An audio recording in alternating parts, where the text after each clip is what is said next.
I'll hit the record button. Let's see, we'll just go down the list that I have in front of me. So let's start off with George Lane. You want to do a quick little introduction and maybe your research interest in the space of risk and crisis management? It's basically in standoff chemical detection technology. Yeah, you want to give your name and maybe your location, organization? George Lane, Baton Rouge, Louisiana, emergency response technology, as well as the Center for Catastrophic Research Management.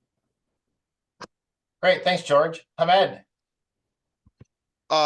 Good afternoon, everyone. Hamed Ifar, consultant with Accenture based on Houston, Texas, and my background and interest is in risk assessment and management for energy and oil and gas industry. Good Cool, to be thanks. part of this call. You tackle all the easy stuff, Hamed. Paul, you want to go next? I'm Paul Schulman. I've connected with CCRM over the years, and my is in trying to manage for reliability in hazardous technical systems and the challenges to that process given increasing uncertainty in the environments surrounding those systems and the complexity of those systems themselves. Great, thank you, Paul. Ian. Hi, I'm Ian Mitroff, a member of CCRM. My interests lie in complex, messy systems, crisis management, and philosophical inquiry systems. All is applied to crisis management, hopefully making an organization proactive, unlike Boeing. I live in Berkeley, California. Thanks, Ian. Yep, proactive safety is always the challenging part. How about Dale? Do you want to do a little intro, Dale? We're happy to have you here. Hey, everyone. Yeah, Dale Russell. So I work for the commander of U.S. Naval Surface Forces. So basically everything that's not a submarine or an aircraft carrier. And I run sort of our anything human factors related research portfolio across the fleet. So, hey, before I forget, I told Jillian to remind me, but she'll be shocked. I actually remembered something once. As we present, we would appreciate y'all throwing shade at what we're doing from sort of a journal reviewer perspective, because we plan to try to write this up and get it published. So we appreciate all criticisms. Thanks. That's great. And I suspect if you have to identify potential reviewers, you've got a list here of persons you can put on that list. Awesome. Love it. Thanks. Yep. Mark. Mark Nichols, based in Minneapolis, St. Paul, Minnesota, affiliated with a group that is advocating for additional strengthening of emergency response, in particular related to the high volume of transport of hazardous materials by rail. Cool. Thank you, Mark. As we know, nothing bad ever happens on rail, right? All right, next on my list, let's go to Tom. Tom Coheno, Applied Learning Science, focused on safety culture and human performance. Most recently, Southern California Edison and Pacific Gas and Electric. Cool, thank you, Tom. Nick. Hi, everybody. So Nick Forty with the US DOT. So I'm interested in kind of organizational management and more infrastructure-based safety. Great, thanks, Nick. And then how about Peter? Hi, Peter Martelli. I'm an associate professor of healthcare administration at Suffolk University in Boston and a longtime CCRMer. Great, thank you, Peter. I guess I'll introduce myself. So my name is Rune Storson, serving as the executive director for the Center for Catastrophic Risk Management. Been around, interested in safe and reliable infrastructures, and have been with the center here since 2005. So almost 20 years, if anybody can believe that. All right, so let's do a little introduction on the center, and then I'll introduce the speakers for today. So the Center for Catastrophic Risk Management is a global multidisciplinary group of researchers from academia, government, and industry focused on developing pragmatic solutions to better manage the messy, complex, multi-jurisdictional problems of the 21st century. The group was founded in 2005 in the wake of Hurricane Katrina to conduct fundamental empirical research on the management of catastrophic risk in a wide range of settings. So with that, I'm very excited to introduce our speakers today. Jillian Jarrett is a senior data scientist at Booz Allen Hamilton. She's a dedicated professional with a focus on delivering data science, artificial intelligence, and analytics solutions in the Pacific region and for the Department of the Navy.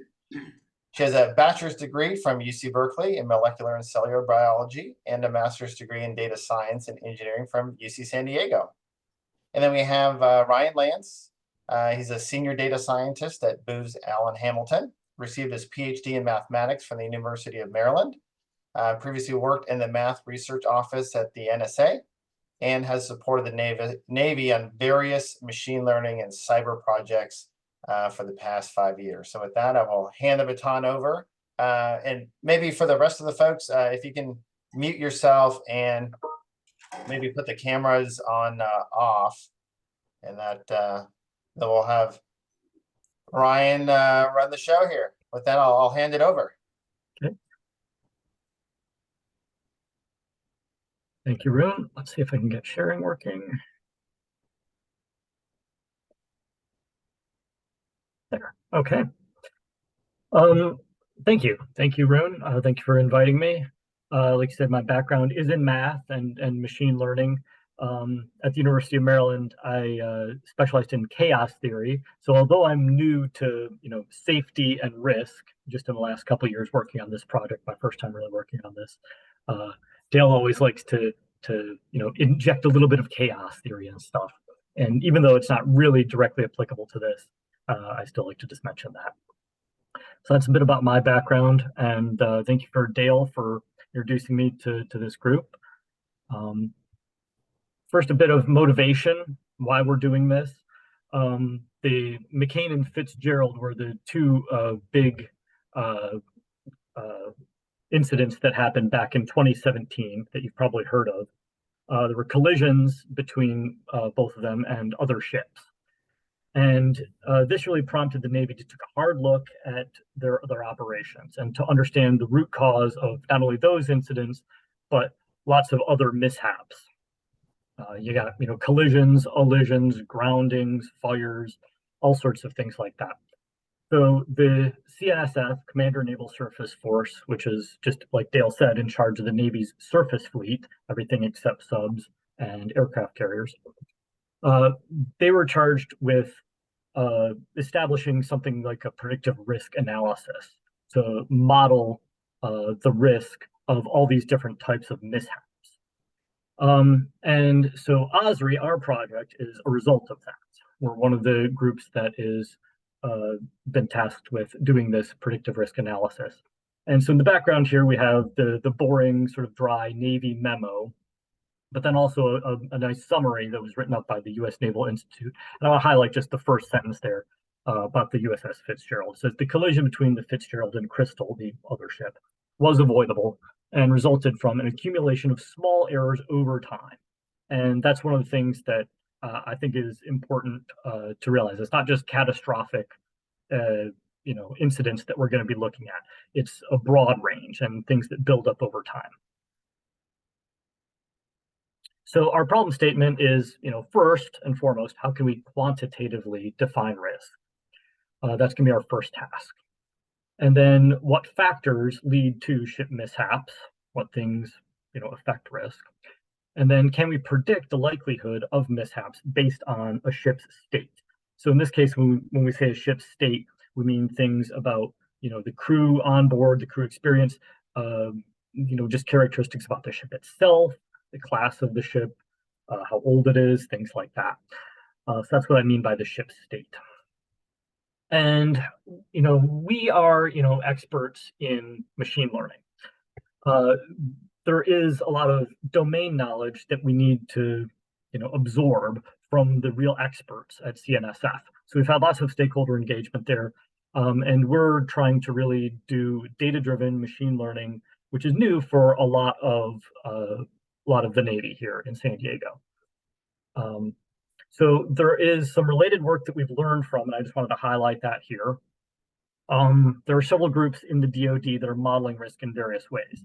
In particular, the Naval Safety Center is doing something that's fairly similar to what we're doing. In the academic world, we've worked with Dr. Nancy Levison from MIT regarding systems theory, Dr. Elizabeth Baker from Virginia Commonwealth University regarding underreporting and sort of the cultural aspects of safety reporting. And Dr. Martha Grabowski from Lemoyne College regarding safety critical systems. And these other approaches look at risk from a variety of different angles. So human factors, of course, is one of the big ones. And that is, we do have some data regarding that in our model, but it's not the main focus. And there's high reliability organization perspective too. I think that Dr. Grabowski has worked on us with, and then Dr. Levison at MIT is known for STAMP, Systems Theoretic Accident Model and Process, where they're looking at root causes for particular incidents. Now, what we're doing is a little bit different. We're not deeply analyzing a few particular incidents. We're trying to identify broad patterns and risk factors by training machine learning models on a large amount of historical data. So that's really our perspective on it. It might be a little bit different than what you're used to. So I don't really know all of your backgrounds regarding machine learning, but there are several machine learning concepts that I'll try and step you through in this talk and how we're approaching it. And please, at any time, feel free to interrupt with questions. This is our risk modeling approach. The first and foremost thing is that I really want to highlight is the Navy is actually very good at tracking mishaps and near misses. And their system for collecting all this information is called RMI. So I'll refer to RMI throughout the talk several times. So just think of it as just a big database of mishaps. And this data goes back to at least 2004. In fact, some of it I think goes back to the 80s, but for our purposes, 2004 is a good starting point. But really, a lot of the other data sources that we have really only start post 2019. So if we could get more historical data, that'd be great. But right now, 2019 is sort of like where we start most of the data. And I'll just say that the vast majority of mishaps in RMI are not really operational in nature. I believe there are on the order of 250,000 events in RMI going back to 2004. But I would say, greater than 90% of them are just minor slips, trips, and falls. And so we have to filter those out and get to things that are just truly operational in nature.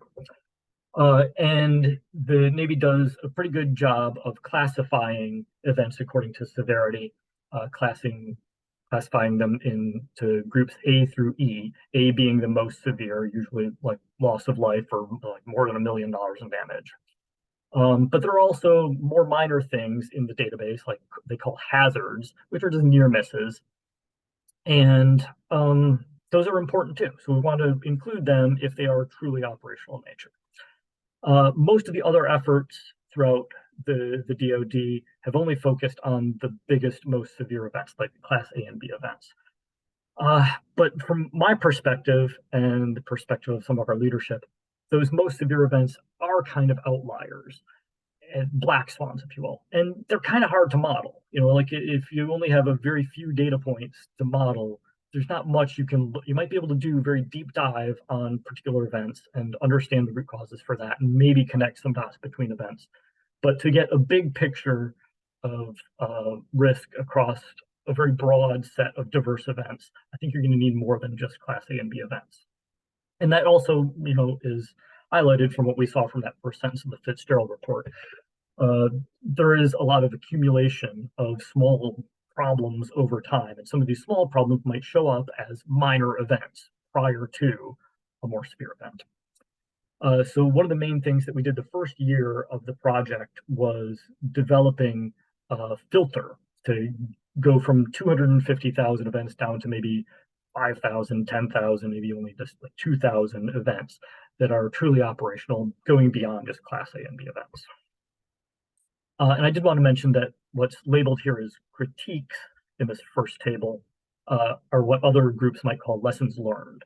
So this is another source of events that are not in RMI, but they do reflect risk. And these are reports that folks write up. And so we have to sort of marry them up to what's in the database to have like a consistent way of labeling them and dealing with them in algorithmic way. Hey, So Ryan, this just, yes.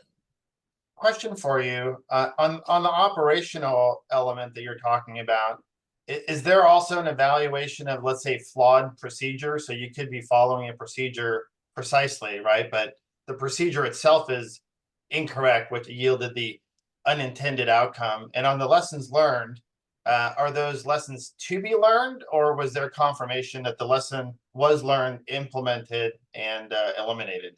Right, I would say lessons to be learned, and it's interesting that you say that is procedural, because that is one of the sort of categories that the lessons learned highlight.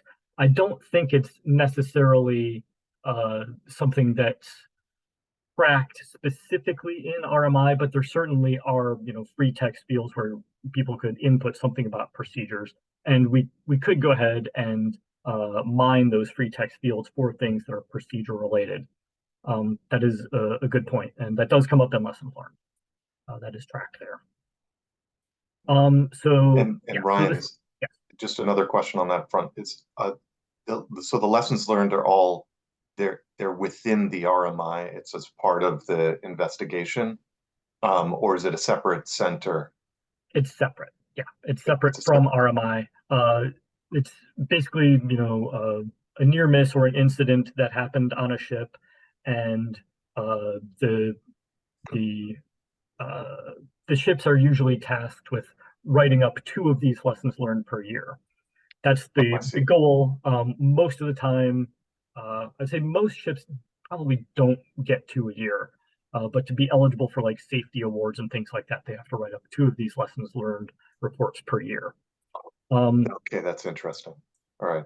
I have an analog in my head as the U.S. Forest Service has a lessons learned center, which is kind of independent and does not only simulation trainings and the like, but also collects up these things and tries to abstract more general principles. But it's kind of independent in this in a way that's different than it's not attached to investigation, like formal investigations. But this sounds like it's separate in a different way. It's like self-reports by the fleet. One cautionary statement I guess I would offer quickly here with respect to non-operational issues.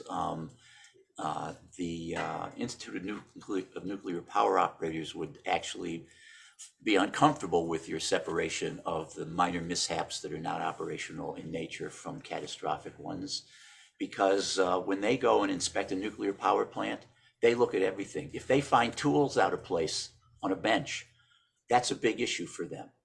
That they're interested in sort of the environment of work, and how what looked like non-operational things may actually reflect lack of attention or other variables that are often at work, it turns out, in more catastrophic events. Yeah, that's a really great point. And this is something that I've struggled with myself. Where do we draw the line between operational and not? Can I raise another issue? The thing that I'm interested in, do you keep track of lessons not learned and how long it takes to learn and implement a lesson? I don't know how we would do that. I think, if there are consistent themes that show up in the lessons learned from ship to ship that keep happening, we would say, well, the ships are not learning from each other. So that could be one way of tracking that. Yeah, Well, but I the did want to same go back to happened the, again and again. The same thing happened again and again without correcting it. Right.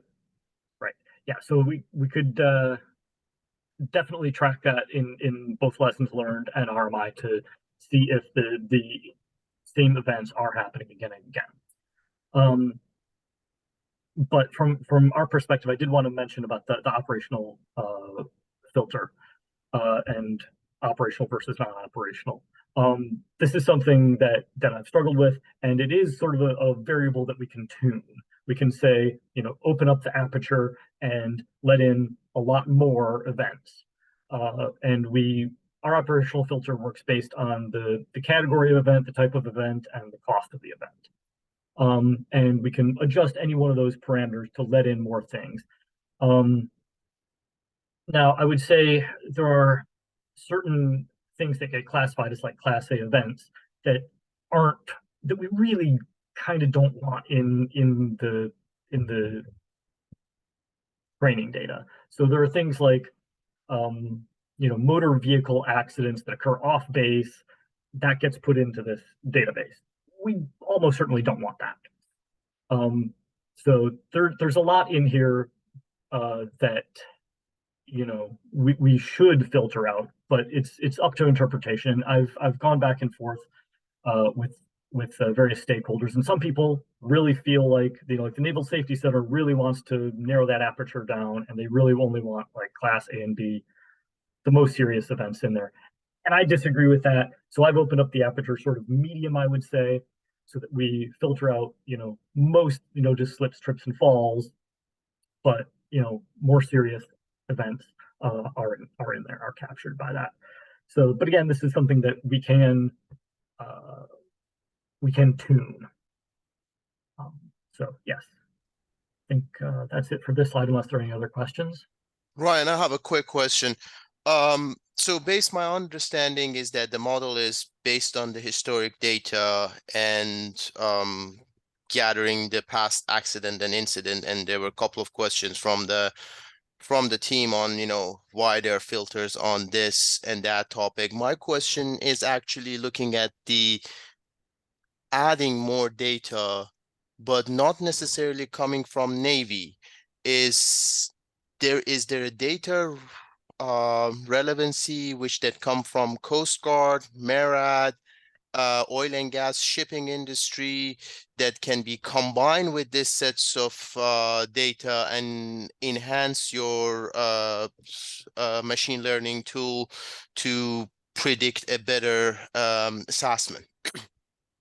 That is a good point. That is something we've thought about, but I think fusing the different data sets would be challenging just because Navy has a very particular way of collecting data. And I think you'll see that some of the features that we're using to predict risk are very Navy specific. I think we certainly could get data from Coast Guard and Marines are similar enough for sure. From external industry, I mean, if they would be willing to share data with us, I think we could try to fuse the data in some way. But I think you'll see that the particular machine learning framework we're going for here, it'd be difficult to fit it in, but we could certainly try if they're willing to share data. Yeah, and just to chime in, Ryan, I would say that there's also sensitivities and classification to the data that we have to adhere to as a Department of Navy project. Ship locations are considered classified, so bringing that in is not as straightforward as we would like. Right. Yeah, we wouldn't be sharing the data with them, our data with them. Okay. So just one last little parting thought there, Ryan, on that slide. And this goes back to some of the comments that Paul and Ian made, was that the construct of your architecture, how you investigate the problem, will influence the outcome and the results that you get. So, putting care and thought into that construct is going to have a pretty big impact on what you get on the output side. And then the other caution that I always give people is, using historical data is nice and wonderful, but that requires the assumption that yesterday is a perfect predictor of tomorrow, right? So how do you build in kind of that future element into that predictive model so that you can tweak or account for or adjust for future things like ship modernization, for example, right? If you have a ship and you're modernizing it, it's great to have 30 years of data on the old ship, but that's not reflective of the new ship. So again, it goes into just the architecture and the construct of your inquiry. Yeah, I will say we have definitely encountered that. I will say that there is without getting into too much detail, there is a particular new ship that is very different than past destroyers, and its profile, its sort of ship state looks very different, and so it's sort of an outlier, and it shows up as being risky in our model, and people say, well, that's not right, its profile is totally different. So yes, that is something that we are going to have to account for, absolutely. But right now it's just this one sort of outlier ship that we're going to have to handle differently. And there are a few other outliers that we do handle differently. So we're working toward that. Okay. So how do we define risk? This is sort of the first key thing. I would say risk is often defined as the probability of event, I would say of a given magnitude occurring in a given time frame. From our perspective, we don't really have enough data to estimate such a probability to use as a response variable. We'll see later on, we're able to estimate probabilities of events from the output of the model by calibrating the risk score output to a probability. But as a response variable, a target variable, something we're going to predict, we're not going to try and predict a probability. So what we're going to do is define a risk score. And we know that different events have different levels of risk associated with them. In RMI, there's something that's called total event cost. And the Navy is usually pretty good at recording this. Sometimes it's missing and we have to estimate it or fill it in. But you can see from the histogram here in the top right that cost varies dramatically. And there are a few events out there that are like $1 billion. Things get very expensive very quickly with some of these ships, but the vast majority of the events are, under $1 million. And while that cost may vary dramatically, the underlying risk associated with the events might not. I mean, we do want to weight more expensive, more serious events more in the model, more heavily, but we don't want it to completely overwhelm the model. We don't want these things to completely skew the model. So the way that we've defined risk is the log base 10 of cost. Now we've tried other ways of sort of squashing that cost variable down. The cube root is another good choice. It's not quite as extreme of a squashing as log base 10. So that's another parameter we could tune how much we want to let the more severe events affect the model. Okay, so I would say that's sort of going from point process to time series. How do we do that? Can I raise a question? Yeah. Let me raise a question. As I understand it, the traditional definition of risk is the probability event times its consequence. And I see you defining risk as just the probability, and the consequence is not factored in. I mean, it's there, it's in terms of cost, but why don't you multiply the probability times the cost to get more to the traditional definition of risk? Right. So I'm saying from the first bullet point there is that we're actually not able to estimate probabilities for some of these events because they are so rare. And I would say that yes, in an ideal world, probability is a function of both time frame and severity.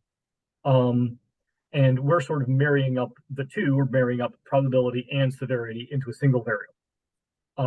for the time being, because we're traditionally you want sort of one numerical target variable for your response variable.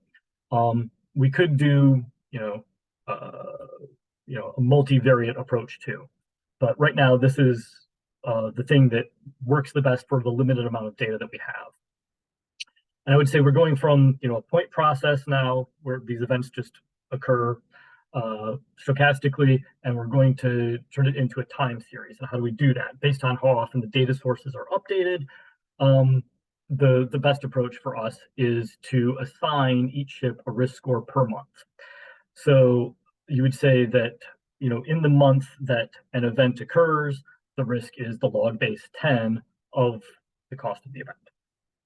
But we prorate that risk backward and forward in time, since risk is obviously present before and after the events. How far before and after is another parameter that we can tune. And we also place a non-zero lower bound because risk is never truly zero. And so the lower right plot here is our definition of risk over time for a particular ship, in this case an LHD, it's a class of ship.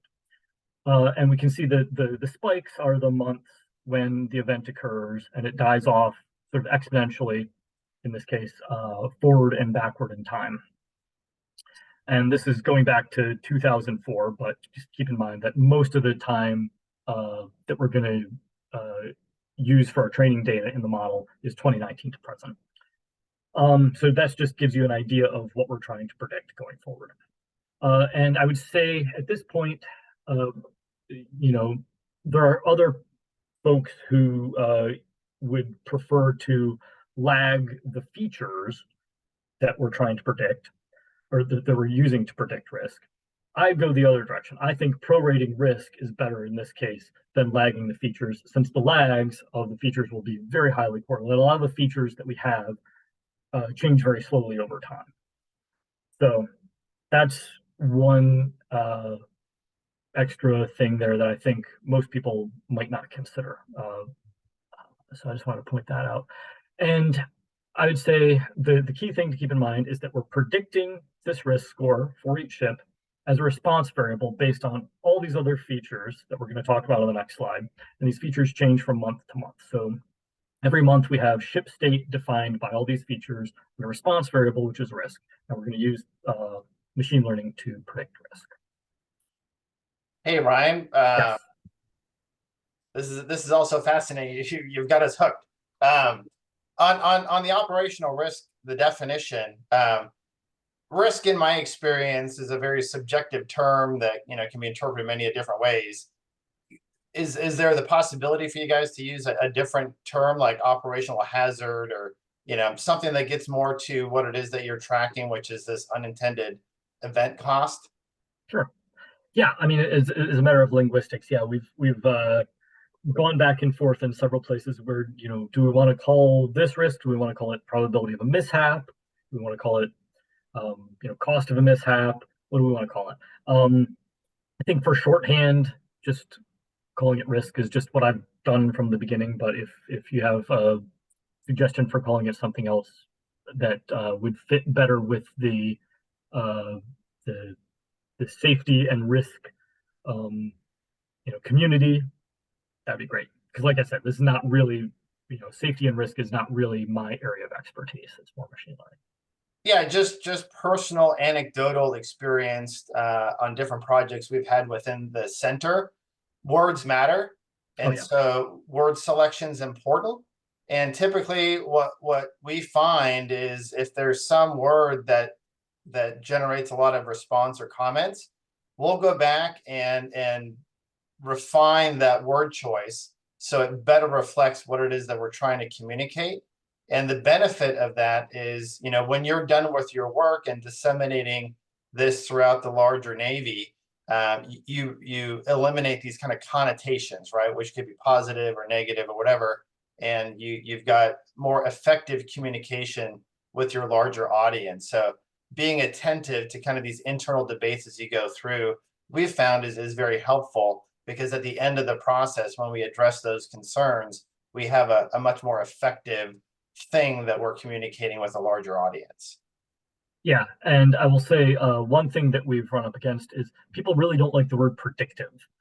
So other groups use the word like precursor analysis and things like that, even though from my perspective, yes, what we're doing is prediction. That's what machine learning is doing. Whether you want to call it that or not, up to you. Yeah, no, I think that's right. So finding that right word, right, that checks as many boxes with as many different people is helpful as you undergo this journey. Yeah.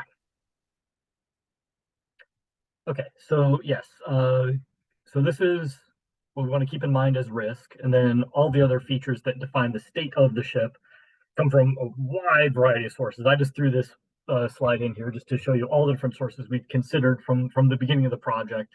And our first year was basically going through all these different sources and trying to identify ones that really should be correlated with risk in some way. So we got these 24 data sets over here, and we'll talk about a small subset of them going forward. Just wanted to show you the broad range of data that we've considered. And this is a timeline, sort of how the data sets overlap in time. So this is one of the real struggles that we've had gathering data. At the bottom here, we have years going from 04 to 23. And the 4-year window on the right there is sort of where our data sets overlap best in time. And here we have the red bars are for sources of for risk, our response variable, and the orange are the data sources that we have for our features.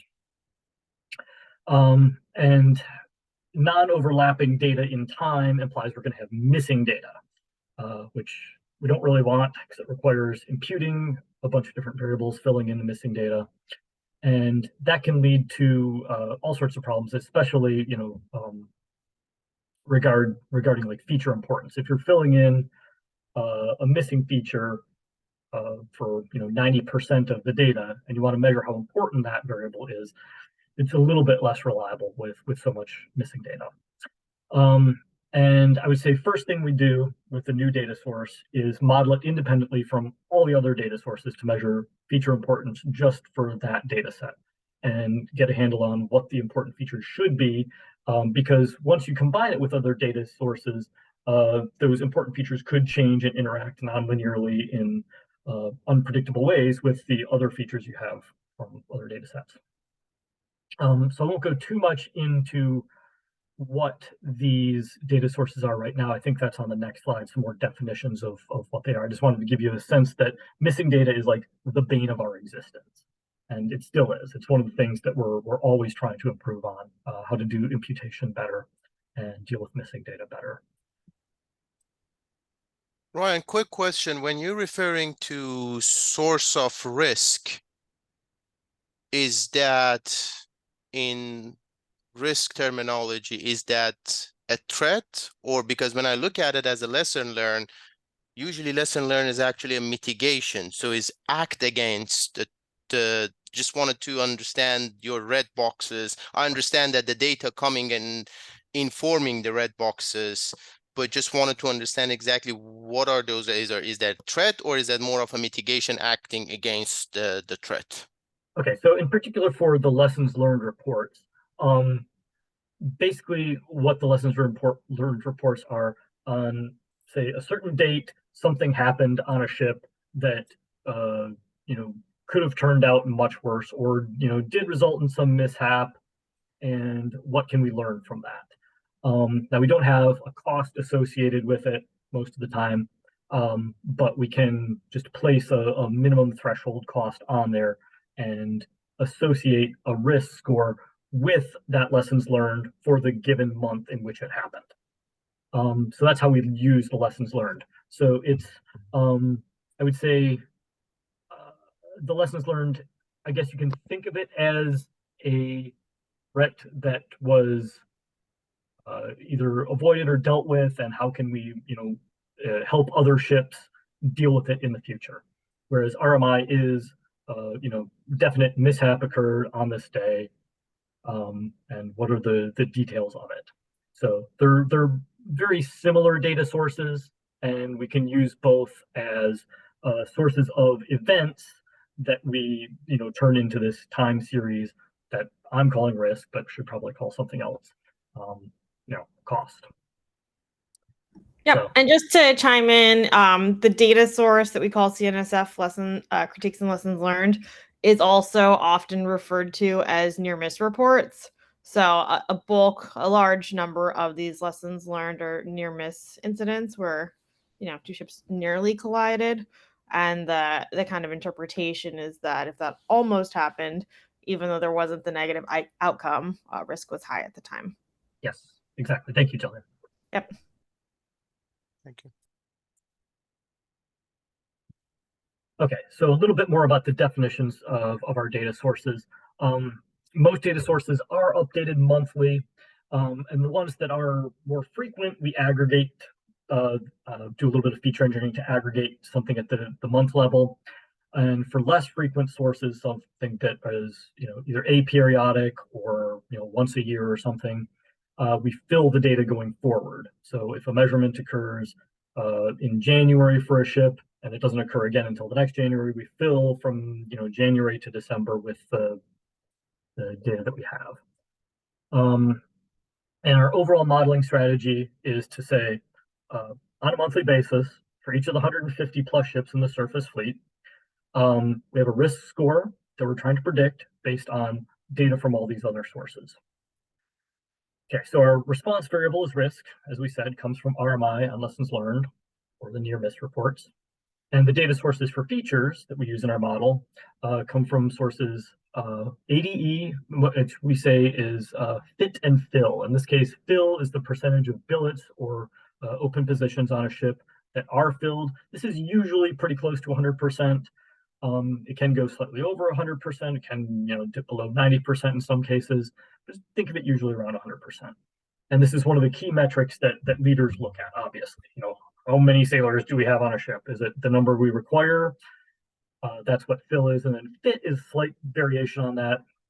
It's the percentage of billets filled by a sailor with the necessary skills. Is this the right person for the job? And this is usually slightly less than 100%. And these are two things that leaders look at all the time. And then another data set, which we call sort of our baseline static features about the ship, is NVR. So this is like the age of the ship, the class, the fleet, whether it's Atlantic or Pacific, the length of the ship, width of the ship, all sorts of other characteristics about the ship. And some people, question, why are you using that? Shouldn't you just use like class of the ship? Well, yes, but the machine learning model doesn't know the difference between a destroyer and an LHD. It doesn't. So we have to tell it based on all these other characteristics, the length, the width, the weight, all these other characteristics about the ship that are obviously very correlated with class of the ship, but it's a way of telling the model what that class actually means. And then Taurus is training data. There's completion percentages for the crew of the ships for 15 or so different training areas. And then a real interesting one, interesting data source that I think is going to become more and more and more important over time is called ASCAS. This is a climate and culture and safety survey, and it's 150 questions. And this is really Dale's baby, and it is fantastic. It's a way of really assessing the climate and safety culture for crews across the Navy. And this is something that started back when OSRI started. So it started back in 2019 or so. And so the first few years, we didn't have much data about it. But now going forward, which is great, we're going to have more and more data from this ASCAS survey. DMDC is comprehensive, is probably our biggest and most complete data source about personnel assignment data, just who is assigned to a ship on a given month. Very important data. We use that in a variety of ways. We use it for like crew turnover, crew experience, things like that. Very important data. And then NSIPS tracks unplanned losses of personnel due to a variety of reasons. Medical reasons, someone just gets sick, they have to leave the ship. Legal reasons, they get in trouble.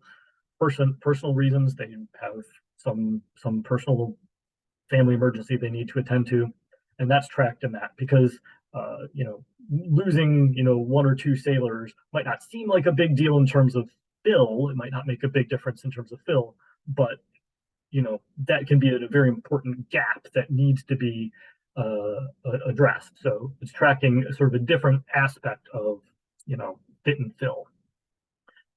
So those are the big ones that we track. There's some other ones that may or may not be quite ready for prime time. That might not overlap enough with our other sources. But I would say that Navy leaders mostly look at metrics in three areas. There's personnel, training, and equipment. And fit and fill is definitely one of the main ones, but we want to expand their horizons and give them a more complete view of risk. Hey, Ryan. Is there the ability to pull out from the model some elements, attributes, or parameters that the people in the field can check to help confirm or refute the predicted risk score of that ship? Are there like sampling points you can do real time to give feedback on the precision, I guess, of that prediction that's being made? Yeah, I mean, I think this is something that we've worked with stakeholders on. They want to be able to take action, right? They want to be able to say, this ship is showing up as being high risk in the model. What are the important factors? What can we do about those factors? And so they want to be able to have things that they can affect. And obviously things like the age of the ship and things like that, they can't affect. But for some of the other ones, like if it's the crew's behind on their training, or there's just a culture of lax safety that shows up in the ASCAS survey, things like that, they can go out and affect. And this is one of the things that we're really working on right now, and I'll talk about this at the end, how we're operationalizing this. But to do like a spot check of a particular data point, I mean, that's something that we haven't really considered. But I think you'll see. I mean, I think we try and take what are very low level features at this point. You'll see there's maybe 300 or so features that we get from all these data sets. A lot of them are sort of too low level for leadership. And what we try and do is aggregate them up to higher level things that sort of fit their intuition better. And one of the things that I think I've tried to pitch this as is, not really a predictive model, but something that just helps leaders' intuition. They have intuition about what makes a ship risky, but they could have blind spots too. And I think just exactly the bottom bullet point there. We want to expand the leader's view of risk indicators, what things are indicators of risk. And so if it's something that they hadn't really considered before, like say the percentage of, enlisted, low rank one sailors on the ship, which is something that they normally wouldn't look at. But if that is one of the highly scoring variables in the model, maybe they will do more spot checks of variables like that. And then do you have thresholds? If someone has a risk score of whatever, they don't go to sea. I mean, you mentioned the age of the ship, right? I mean, that to me seems like it's very knowable, preventable, predictable, right? So why would you send those guys out with a risk score of 6 when the major contributing factor is the ship's too old? It shouldn't be out there. Oh, absolutely. Yeah, absolutely. Yeah, for sure. I mean, that's why the ship age has to be in there. Some people say, oh, well, I can't do anything about that. Well, yes, but it is highly predictive of risk. And you could look at it in terms of not just what can I do for this one particular ship, but if you're comparing between ships and the older ship is riskier, mainly because of the age, then that's why you would choose to send one ship out over another. And we'll get into thresholds later on. I think that's one of the last slides, but that's a good point. We'll come back to that.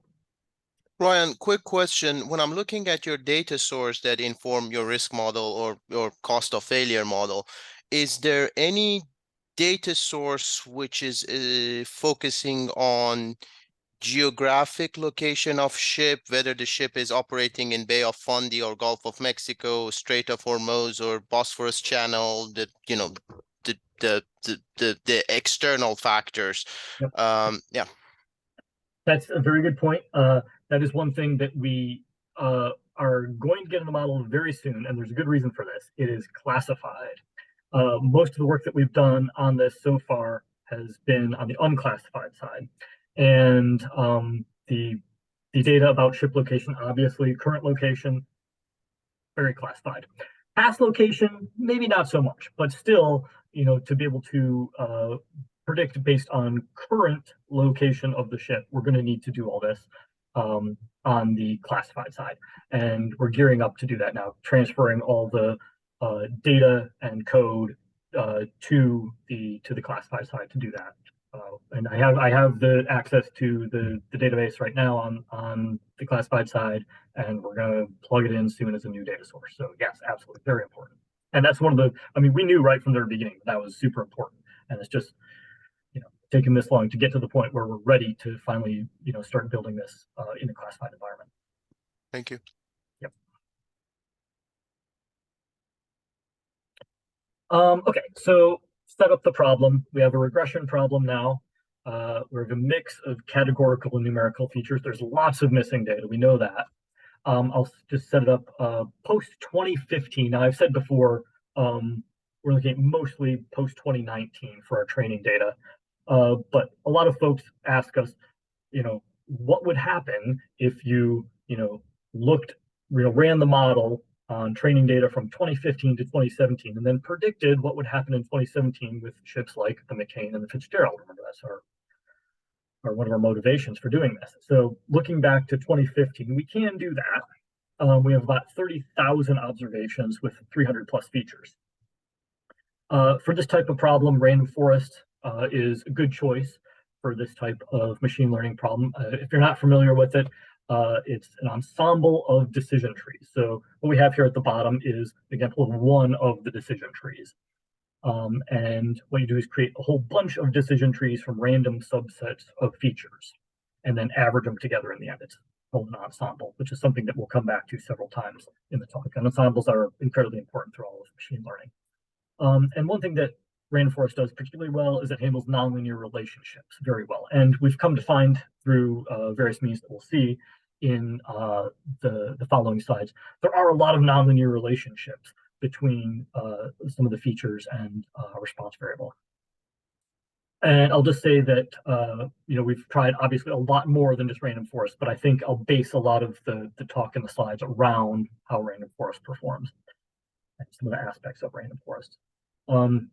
Really what we've tried is what some people refer to as a multiverse approach. We've tried many different models, and so far random forest is the best.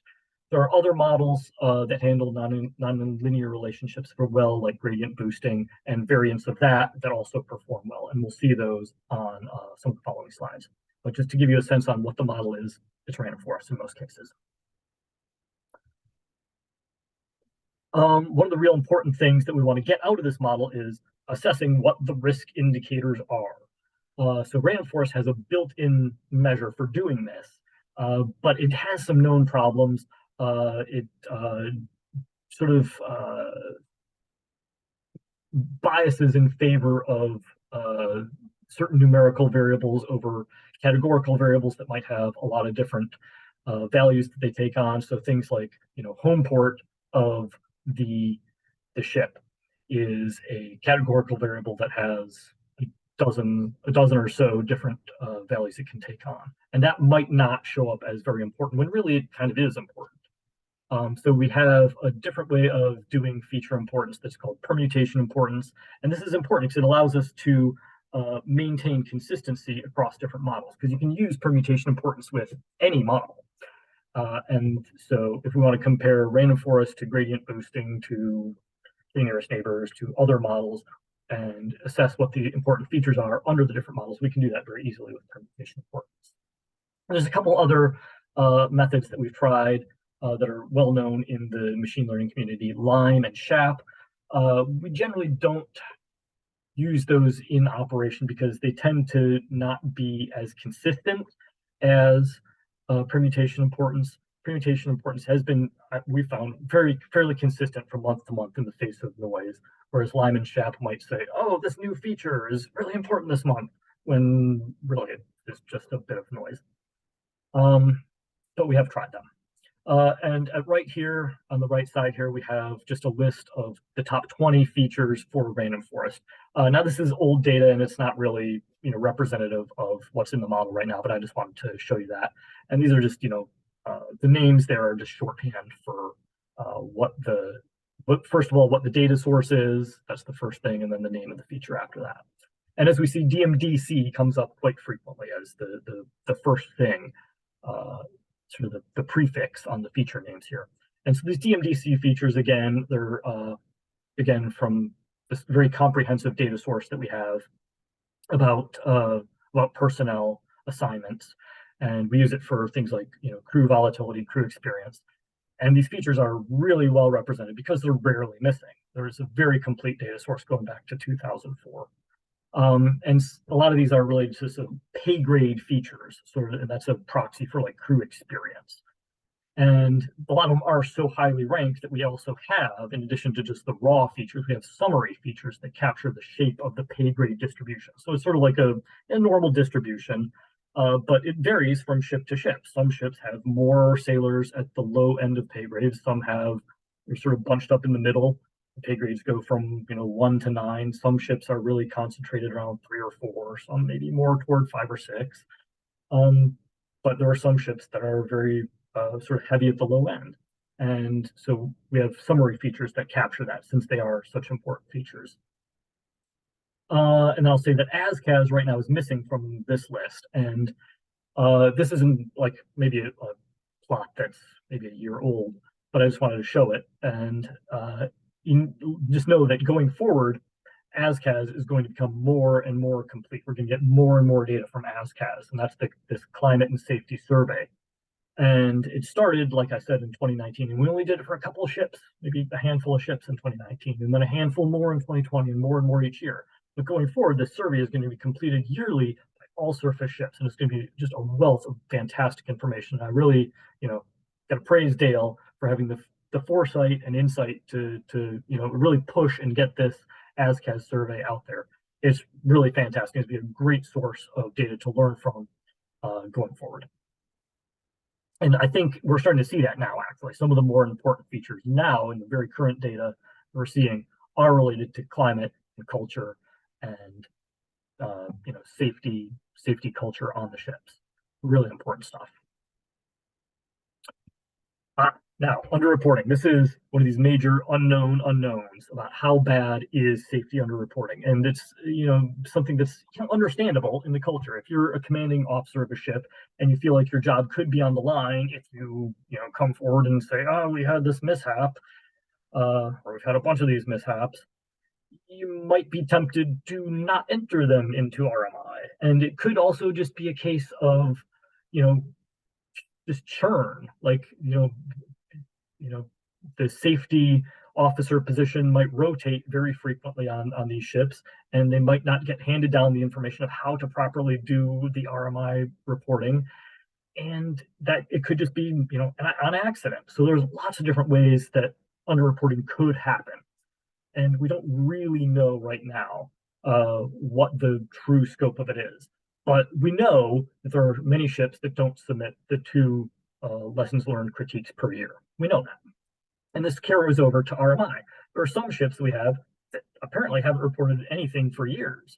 And we got to question, are they really truly safe, or are they just not reporting?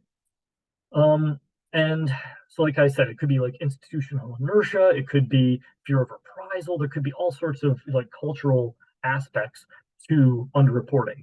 And I'm really excited that Dr. Elizabeth Baker of VCU is tackling this problem from like a cultural perspective, because it's super important. And our data is only as good as what's reported, and if it's not, it's sort of a big blind spot for us, unfortunately. And I'll say from a modeling perspective, how we take this into account is that an auto-regressive model, where you're predicting a ship's future risk scores from just its past risk scores, is invalid for ships that underreport, because they have an incomplete history of events. there's all this missing data that's just not there for those ships if they truly are underreporting. And there's several other aspects to this that we're going to handle in some future, or not current actually, modifications that we make to the model. And there's another big issue that we've found just in the last few months, that there's a time lag of how these events are entered into RMI. So the more severe events don't get entered into RMI right away. They're investigated first. You got to do all sorts of thorough investigation and understanding what happened first before it's entered into RMI. So in some cases, there's a roughly 3-month lag, and we found out about this because over the summer the lag got even longer because people were out during the summer, and the lag started getting longer and longer. And we said, wow, we just don't have much recent information in RMI.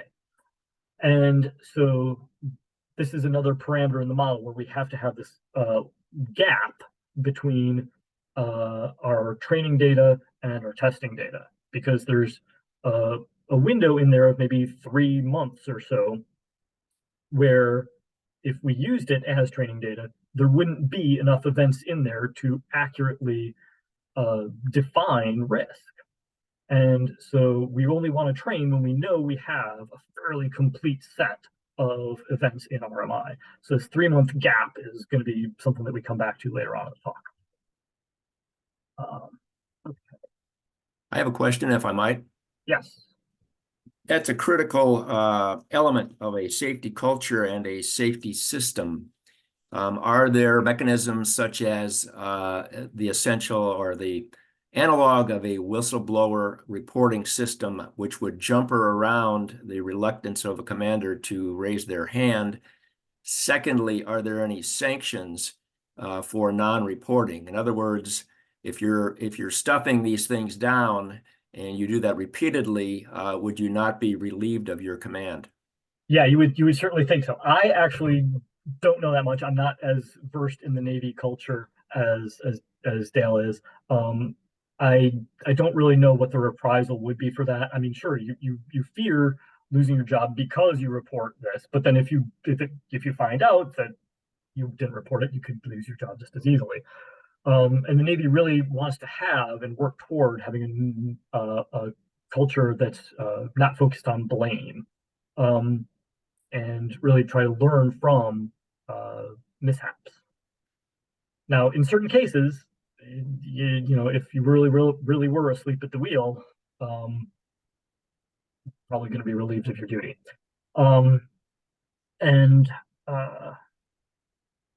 Yeah, I'll say in terms of the whistleblower thing that you brought, that's a very good point. And we actually do recently, there has been a program that folks who are not in the safety officer sort of chain of command can enter things that go into RMI eventually. So that is recent data. We have a bit of it. I've assessed it. It will be part of our model going forward. Yeah, I'm pretty sure that there's issues in there that eventually work their way into looking like, operational hazards or mishaps, and we can use them alongside our traditional data source in RMI. Yeah, that's a really good point. Hey, Ryan. Yes. Wouldn't your model provide the conditions by which to predict some of these potential safety concerns, right? And so if you have a ship with a certain classification rating that's above where you would like it to be, you would have the ability to go explore those phenomena, hopefully relieving some of this whistleblower stuff from that command, right? Because it was outside of their control. So just the conditions are such that you've got this rating. Yeah, that's exactly it. Yeah, this is how we're hoping that the model gets used by leaders.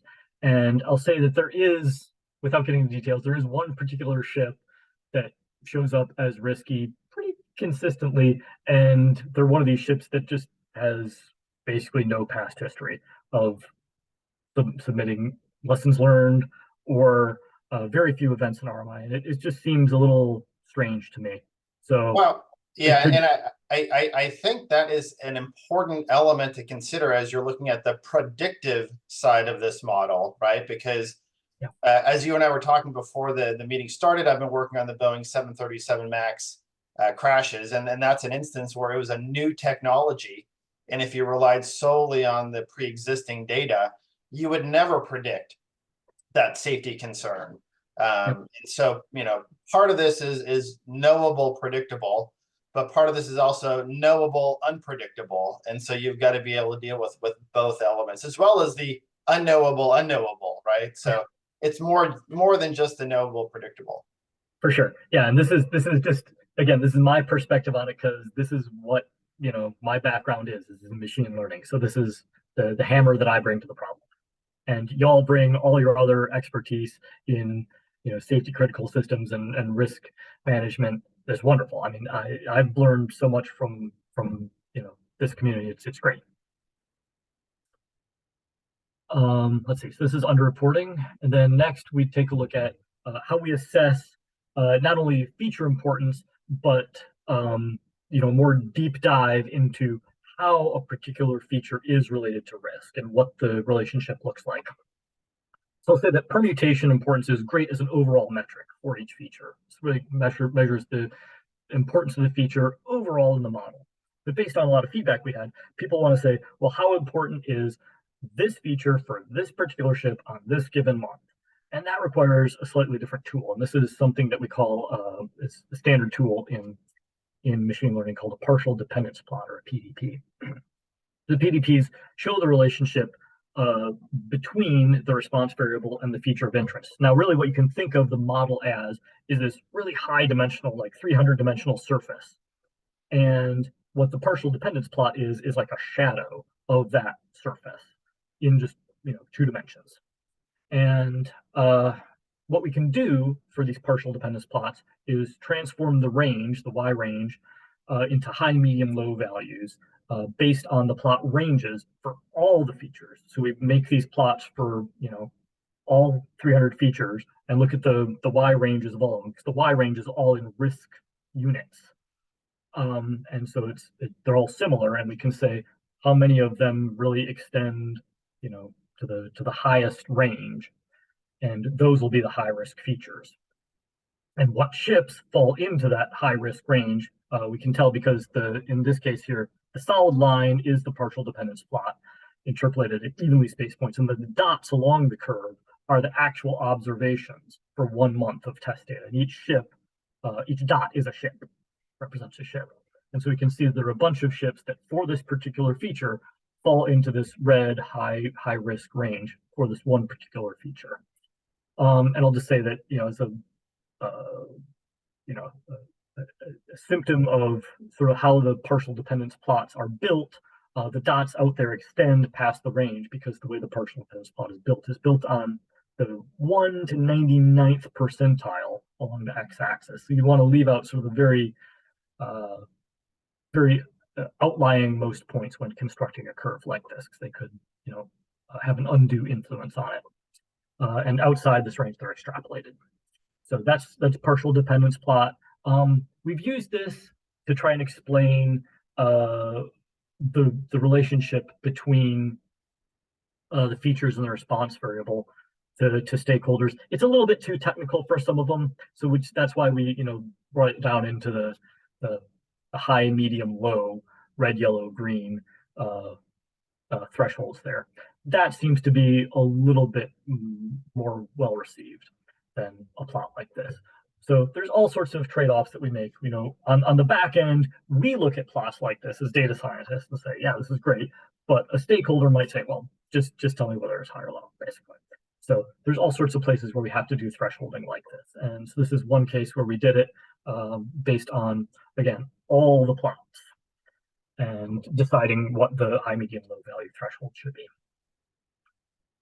So this is one way that we, tell folks, this is the relationship between the variable. How can you affect this variable to drive risk down? Okay, so we're at the point where we've built a model. It works. What can we do to improve it?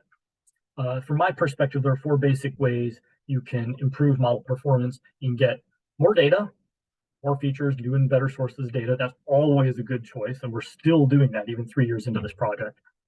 And then better features, you can transform them. That eliminates nonlinearities, outliers, reduces dimensions, right? Because 300 dimensions is just too much. You know, a lot of those dimensions are just noise. That's something that we do too. You try more models and different models. You can try what we call the multiverse approach, and we'll see what some of the other models are shortly. It's not all that important. I think, you know, we've found that, you know, random forest work well, and there's a good reason for that. Ensembles tend to work best. And you can do better models. You can take the models you have and tune them, you know, trying to tweak all the parameters to get better performance. That, in my opinion, is something that the machine learning community really likes to focus a lot on. But in my opinion of doing this for 20 years, it really doesn't make that much of a difference. Once you find, you know, the right model, the default parameters are usually pretty good. So like I said, our approach has mostly been option one, and it's best at the early stages, but you keep doing it throughout because you can always, you know, get more and better data. We're doing 2 and 3 right now is sort of our focus. We're also preparing for option 4. We have code in place to do tuning, but haven't really done too much of it yet. We've done it with like some models that really need tuning, like neural networks, but it hasn't been as successful as one might think. So our multiverse approach has many different models. Getting them working in, say, a classified environment could be very challenging. So we try and stick to things that are well-known, well-used, well-documented. In, you know, one of the more heavily used Python packages called sklearn. Try and stick to that. And I think that, like I said, the accuracy boost from really novel models, you know, the latest and greatest neural network is going to be pretty marginal. And there's a good reason for that. So what the bottom point there is sort of highlights that. I met with the Kaggle founder. If you're not familiar with Kaggle, it's the machine learning competition where groups can bring their data and their machine learning problem to Kaggle, and Kaggle will set up a competition where anyone can enter and work on it and try and come up with the best machine learning models for this particular problem and then win prizes. Anyway, the Kaggle founder, Anthony Goldblum, got to sit down and talk with him a few years ago, and he said that the vast majority of non-deep learning contests are won by either XGBoost, which is sort of the newcomer, or Random Forest, which is sort of the tried and true that's been around for 20 years. And those two ensemble models tend to do the best when you have high dimensional, lots of noise, lots of nonlinearity, which is sort of the regime that we're in. Yeah, and I'll say one other thing that has been a bit of a sticking point for us is the categorical variables. Again, things like home port. It needs to be encoded so that the simpler models can understand them. So instead of saying we have one variable that is home port and it can take on 12 different values, it's home port equals Pearl Harbor, 1 or 0. Home port equals San Diego, 1 or 0. So that sort of encoding of features makes it hard to really assess how important home port is as an overall variable. But we're finding ways to get around that. And I think you'll see that one of the modifications we're doing to the model is something called stacking that addresses that. How do we group and aggregate these disparate features together to a more higher level feature that readers can understand. So that's where we are with modeling alternatives. Now, how do we actually score the models? Because this is something that is a little bit different than standard approaches. The standard approach is just say, what's R squared, right? This can be, you know, anywhere from -infinity to 1. That's not a very good choice for our problem because the skewed nature of our response variable. You know, it's 0 to 10 or so, but it's highly skewed toward the left. And another alternative would be median absolute error. In this case, it's 0 to infinity, where you want the median absolute error to be as small as possible. Smaller is better in this case. And we do report that in some cases, but it can be very misleading, as we'll see on the next slide. I think the best way to do this is something called normalized discounted cumulative gain, which is a mouthful. So I normally just say gain. And this is a measure that's in 0 to 1, with 1 being the best. And here we have sort of the cookbook recipe of formulas for figuring out, for computing this gain. And so I'll sort of peel back the layers of the onion. It's usually used for like classification, regression, or classification recommender systems and search engine grading. And in our case, it works really well because what we care most about is not so much predicting the exact value of risk. We want to get the ships in the right order, right? We want to have, say, the top 30 ships from our model that are showing up as the highest risk ships match up with ground truth, the ships that actually have events from month to month. That's really what we want. We can peel back the layer of the onion here. Gain is just the sum of the truth scores. And we could replace truth scores with ranks. So instead of saying, ship X had a risk score of 8.7 last month, it'll just be converted to the number 1 ranked ship. That's another way of sort of ironing out the effect of the cost versus probability aspect of risk. So if it's the top ship in terms of ground truth, it could just be replaced with a rank. We don't normally do that. We normally just use truth scores instead of ranks, but it's there as an option too to simplify it. Then cumulative means you sum over all predictions or just limit it to the top 30 ships. You can limit it to any number. 30 is the reason that we choose. The reason we choose 30 is it's the most stringent, and it sort of reflects how decision makers will use the model. Decision makers don't care about the ships, the 100 or so ships that are the least risky. They want to know what are the riskiest ones from month to month. And so 30% is about 20%. 30 is about 20% of the surface fleet. And so the Pareto principle says that 20% of your ships will cause 80% of your problems. And so 30 is the reason. That's the reason we chose 30. And then discounted, you take the log of, you have the log discount factor in there for ranks lower down on the list because they're less important. Then normalized discounted cumulative gain. It's normalized by dividing by the sum of the best possible. Like if you had an oracle that could put things in the perfect order, what's the best you could do? And so you normalize by that. And so that gets it into the range of 0 to 1.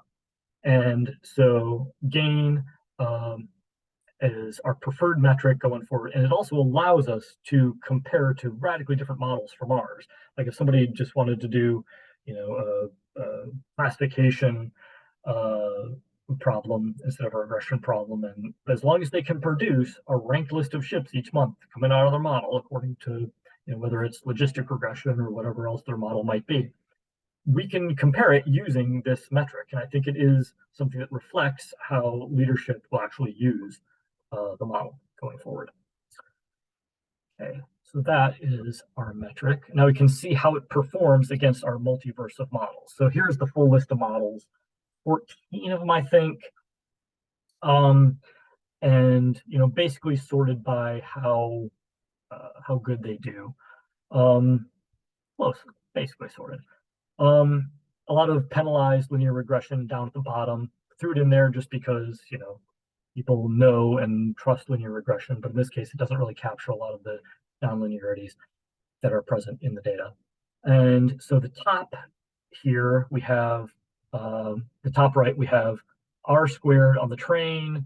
You can see the variety of scores you get there. R squared on the test are almost all negative because of the skewedness of the data. Median absolute error, the MAE, the third line there, you see there are a couple zeros in the middle for key nearest neighbors in the decision tree. They overfit and they just say, well, we can't really do very well on this. We're just going to predict that everything is very low risk. And yes, the majority of the data is very low risk. So when you predict that, yeah, you get everything right, but you don't predict the high risk ships at all. So that's why MAE is not a very good metric here for assessing performance. And then we have gain is the fourth line there. That's gain on all ships, all 150 or so ships. And then gain on switching from the risk scores to rank, we actually do quite well. But that might be a little over optimistic because there are a lot of ties, and ties at the low end just sort of all get counted as the same. Like, oh, you got it right. That's not really great. And I said we would look at the top 30. Here we actually have the top 20. This is an older version from a few months back, but this is just wanted to highlight what the difference is between the score of 0.68 for random forests and 0.57 for gradient boosting. What is really the difference between a 0.57 and a 0.68? How do you visualize that? What is it? So in the bottom right here, we have the true risk along the x-axis and the predicted risk along y-axis. And if we were doing a really good job, things would be along the diagonal. And we can see that things are bunched up on the left there because for most ships, the true risk is very low. But the difference is that random forest does quite well with things in the upper right-hand quadrant. You know, those are all ships that have high true risk for the test month under consideration, and the predicted risk is also quite high for them. So that's the sort of difference of a 0.68 versus a 0.57. So 0.7 or so, let's say, is our threshold for doing really well. Like the model's doing great if we can get to 0.7 consistently under this metric. Okay. Yeah, I say each dot here is a ship, and we want to really focus on the highly ranked ships in the upper right hand quadrant, and Rainforest is doing better than gradient boosting, obviously, for this month, but they can vary a lot from month to month. So how do we track model performance over time? We have a back testing framework that scores models based on predictions for past data over the last several years. And like I said at the beginning, we're mostly focused on 2019 to present, but here we go back to our training data starting in 2015, actually, and look at test months for January 2017 up to about the middle of this year, or past year, actually. Now it's 2024. So we assessed the all models, all 14 of them, and I'm only showing the top 3 here. We assessed it, yes. Ryan, before you go on, I'm not. Can you go back one slide?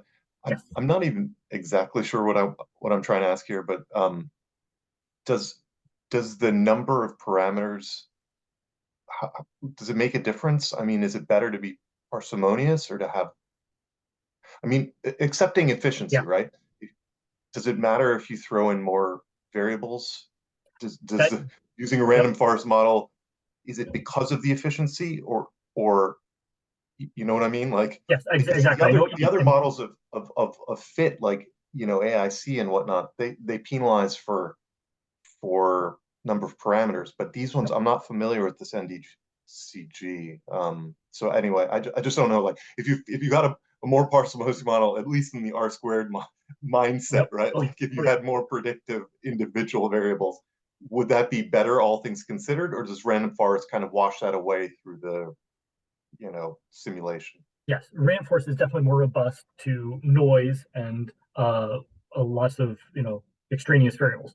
But then again, I put a lot of different kinds of penalized linear regression on here, and the penalization should take care of that, should read out all the noise variables as a way of, like, almost automatic feature selection that's built into a lot of these penalized regression models down at the bottom. And I will say I did focus a lot in the beginning on, you know, feature selection, making it parsimonious, and like I said, getting just the most predictive variables in there. It does make a difference. It does. And so I think our first approach of just throwing all 300 features into a random forest and just letting the random forest sort it out, that's fine. It's fine. But we do have to do, and you will see that we do more careful feature selection. I haven't talked too much about it yet, but it always has been part of our process. It's a standard machine learning process that's just, you know, should be part of everybody's you know, machine learning pipeline. And I haven't covered it too much up to this point, but yeah, it's always there in the background, doing feature selection. So when I say, oh, it's 300 features, maybe it's not. Maybe we're doing some feature selection first to, have it be more parsimonious. But yeah, that's a great point.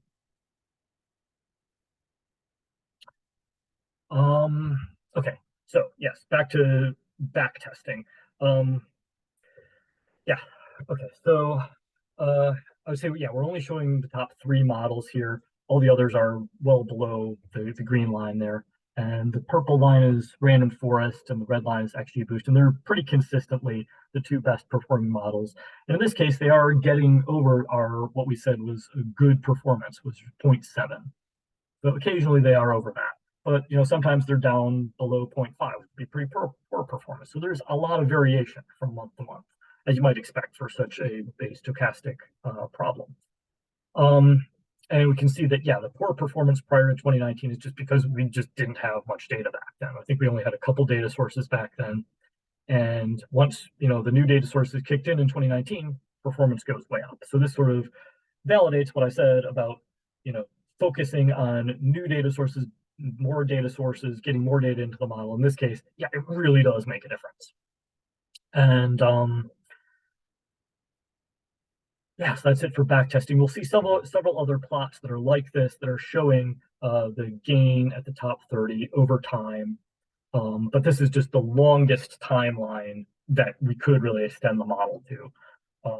And I did this just to, show people that back in 2017, if we want to predict, what would have happened with like the McCain and Fitzgerald, the model is not going to be great because we just don't have the features there to do the model fitting back then. Okay. So based on stakeholder feedback, what do we have to change about this? Because right now we just, like I said, just throw all the features into a random forest and let it sort it out. People didn't really like that. So feedback that we got from our stakeholders was 2 main points. It's hard to interpret what to do about most of these features. Like they're very low level. A lot of the leadership is used to, very high level summary statistics. And I said, well, I don't really know what to do about percentage of sailors in, this one class. I don't know what to do about that. So what we're trying to do there is, make it so that it fits people's expectations better. And I would say enhances their intuition more. Rather than challenging them with trying to understand, a partial dependence plot for, a very low level feature that they've never heard of before. That's too challenging for them. And the second bit of feedback we get is that ships should not be penalized, and I put penalized in quotes here, for proper safety reporting. And what they want here is that a ship's predicted risk score shouldn't necessarily increase if they properly report near misses or true mishaps. We don't want a ship that's doing all the proper reporting to look like the riskiest ship when other ships are underreporting. That's unfair. There's a matter of fairness here. So to address the first point, we incorporated a novel like model stacking approach. So stacking is another one of these techniques that comes up a lot in machine learning. It's related to ensembles. So what I show here in the top right is how normal stacking works. You take all your features, you put them into n different models. One of them could be random forest, one of them could be gradient boosting, one of them could be k-nearest neighbors. They're all different models. And all the models make predictions, then you take those predictions and use them again as input features to, predict your response variable again. And that's your ensemble model, sort of a meta model. What we're doing is slightly different, what I'm calling feature stacking here. There's not a ton in the literature about this, about how to do it correctly, but in our case, we're just partitioning the features into groups that are sort of coherent. So like fill will be a feature, there's fill of all the different, sort of levels and pay bands and all those things. They all sort of get combined into one fill variable. And then, like crew experience, there are a lot of different ways of measuring crew experience, but we group them all together and have, one model that predicts crew experience, risk associated with crew experience, you could say. So it's a slightly different way of doing stacking. And then, so here the models where I have labeled modeled 1 through n. they don't have to be different models. They can all be random forest because they're learning different aspects of the problem because they have different input features. Yeah, so then we combine them into an ensemble model and average sort of the risk of all the different risk areas together in our overall model. So that's how we handle problem one. And so how we actually do the grouping into risk areas is as follows. We got 10 of them here in this table.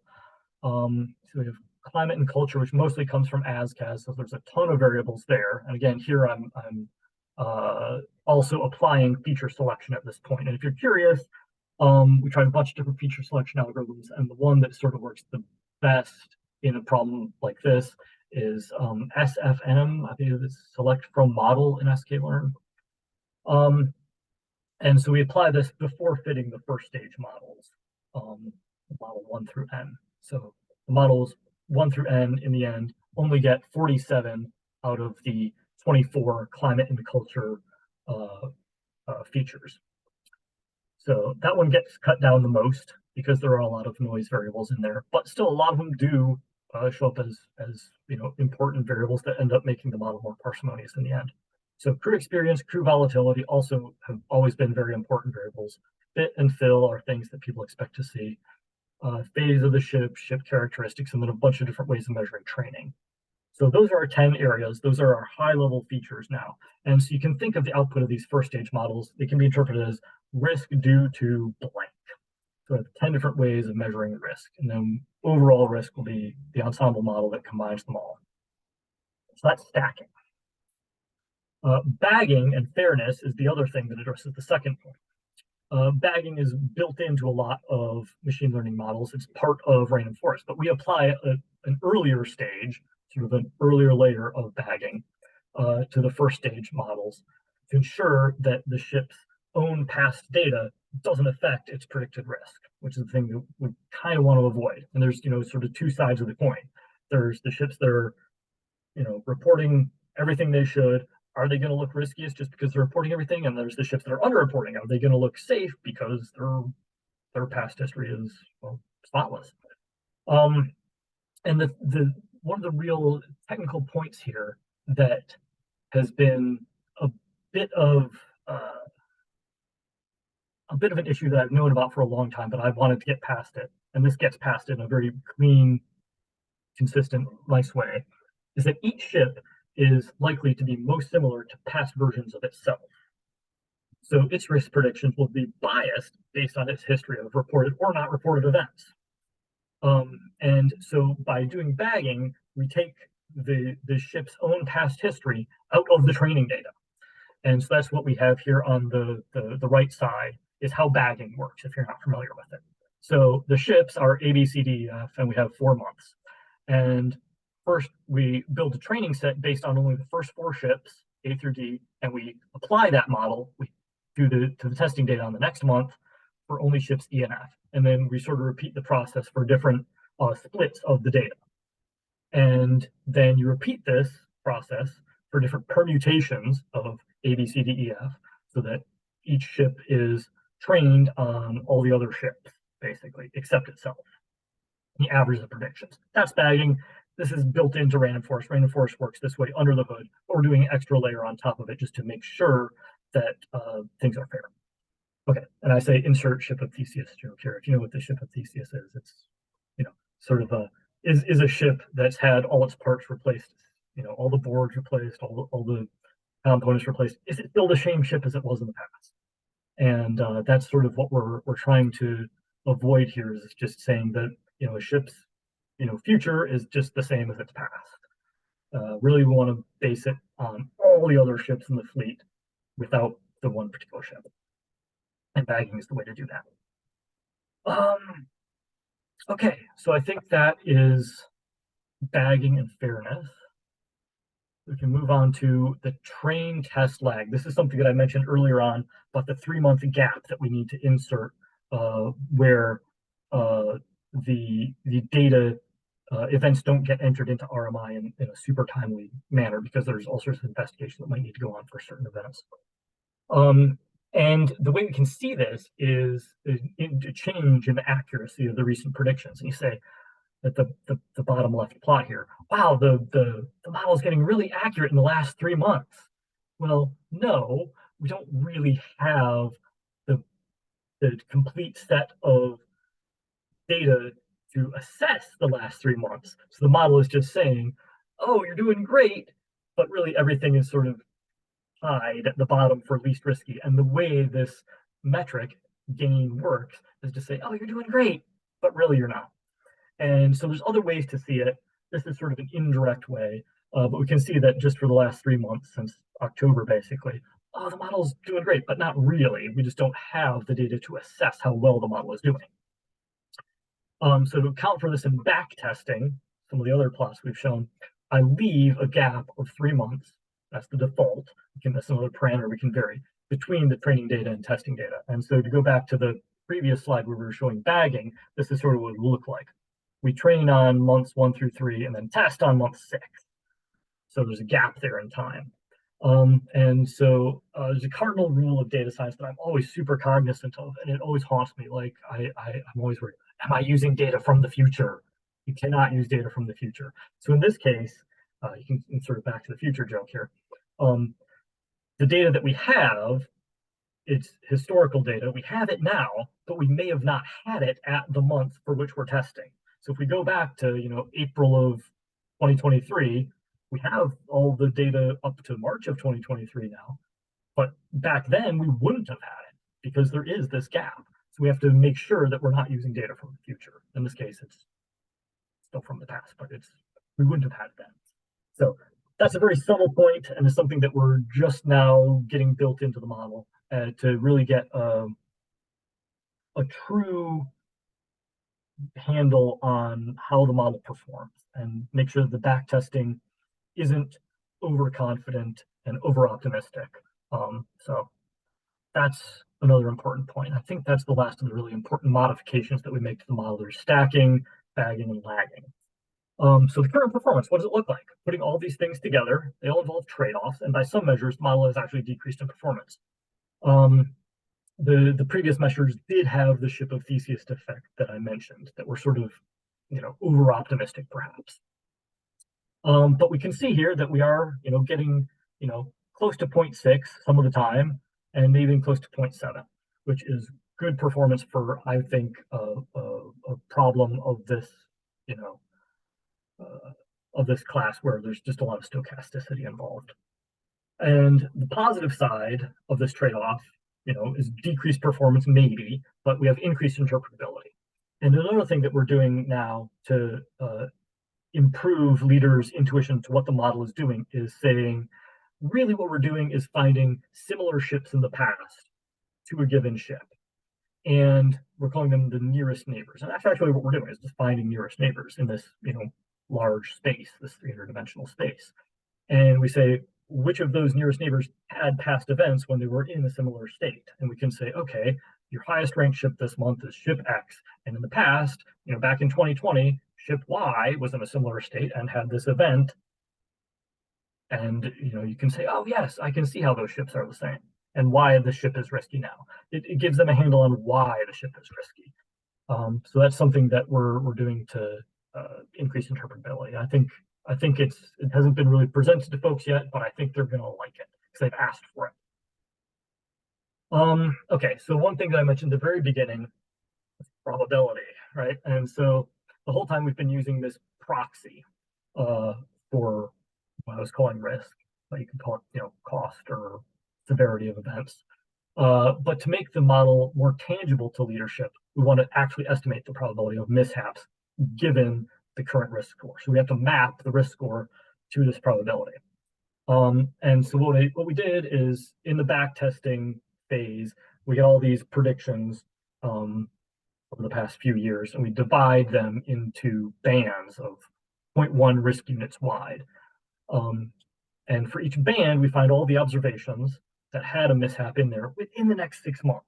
So let's say your predicted risk 1 month is 1.3, and then we see which of those ships that are in the 1.3 band had a mishap in the next 6 months, right? And then we can estimate if you have a risk score of 1.3, there's a probability of having a mishap in the next 6 months.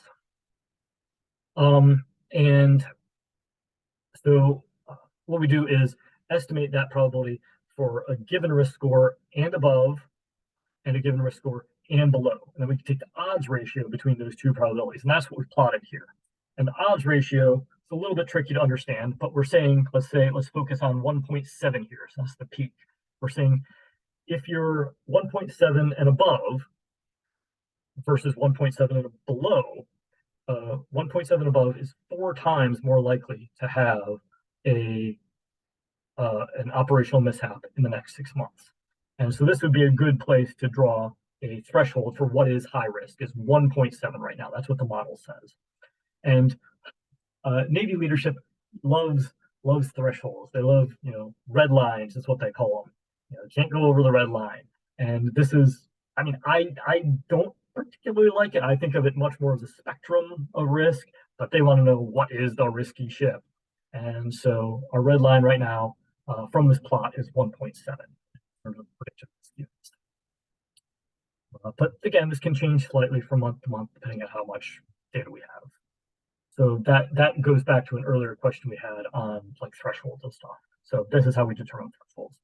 I think that is about it. So the technical outcomes, I really wanted to focus not so much on the operational stuff in this talk. I really wanted to focus on the framework for how we handle risk and how we do predictions and things like that.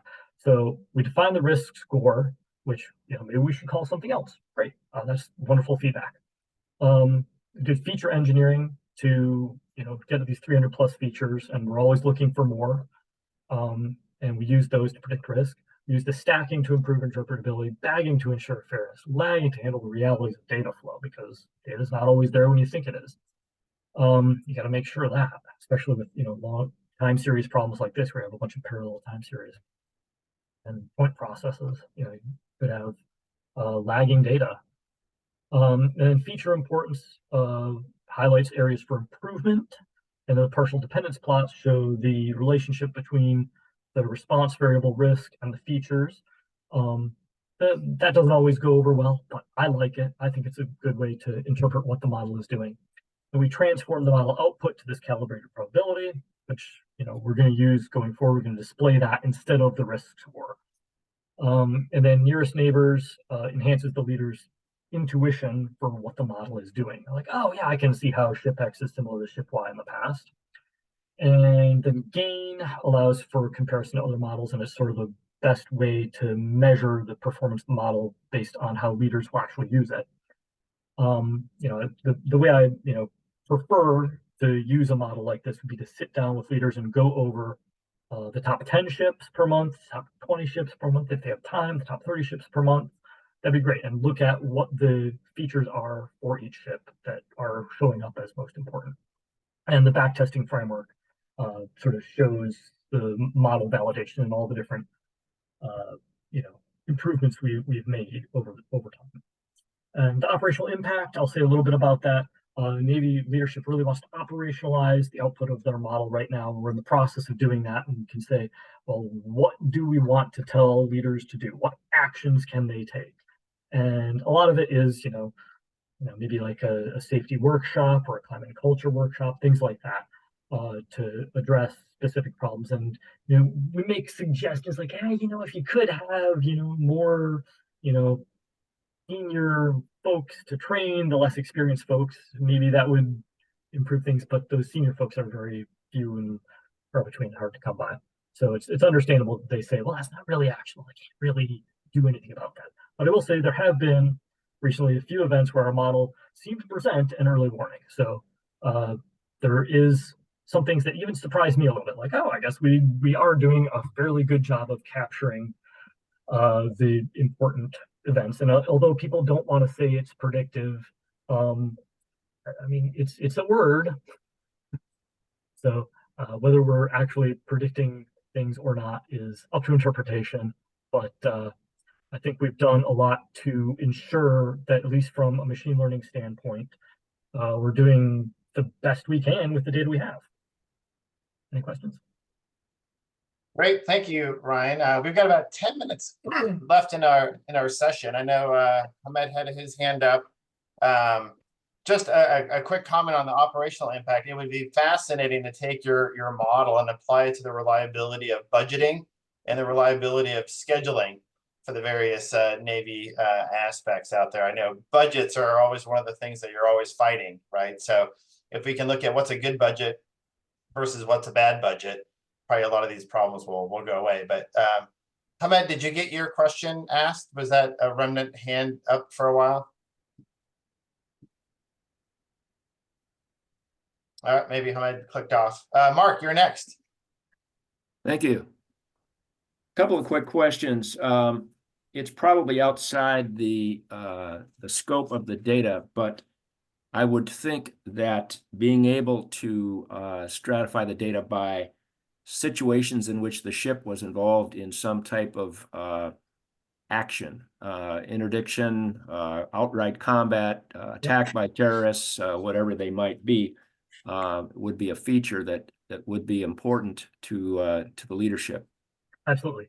There is something in there that I briefly mentioned called phase, which is how the Navy sort of tracks that, whether a ship is in sort of maintenance phase or training phase or deployed. It's sort of tracked at that level. And there are a few different ways to measure that. Like I said, I think we have 5 variables in there right now that track that. Whether, you know, the really rare situations, like you said, of being attacked and stuff like that. We could try and get data on that. That would be beneficial for sure. Yeah, to get even greater granular detail than just, you know, the phase variables we have. Yeah, for sure. One quick variant of that would be, is there a mechanism to look at strategically or tactically the index of criticality of these scores? In other words, again, this is probably very sensitive information, but is that an eventual application that could be used to help highlight not only you know, what it is, but where it is and when it is, and so on and so forth? That would be strategically important. Yeah. I mean, that's one of the things that we want to capture with the way we define risk is, you know, not only the probability of an event, but the severity of the event. We want to encapsulate that in one variable that we try and predict. And, you know, I say we have transformed it, the output of the model, transformed it to this, you know, calibrated probability of an event occurring the next 6 months. But really, what you really want is the probability of an event of a given magnitude in a certain time frame. That's like the gold standard. If we can get there, that'd be fantastic. But again, it's just, you know, estimating probabilities like that requires a lot of data. And if I think, you know, we'll get there eventually. We'll collect enough data. But right now, maybe not. But yeah, I think understanding not only, you know, probability but severity of the events that are possible is definitely, you know, work for the future. That's definitely one area we can improve on. That and missing data. Missing data is the bane of our existence. You're always going to have missing data, so that's a known, right? Yeah. And the probabilities is something you can never check, so you'll always be chasing that one as well. Peter, you have a question? Yes, indeed. In fact, I have a number, maybe too many for now. Yeah, for sure. Yeah, I mean, it strikes me that the nearest neighbor, it's like comparing, you know, Aaron Judge to Babe Ruth or something like that. You know, there'd be a similar statistical thing, like in the rain, are they more like, or not the rain, but you know what I mean, like on a windy day, is it more likely to hit a home run?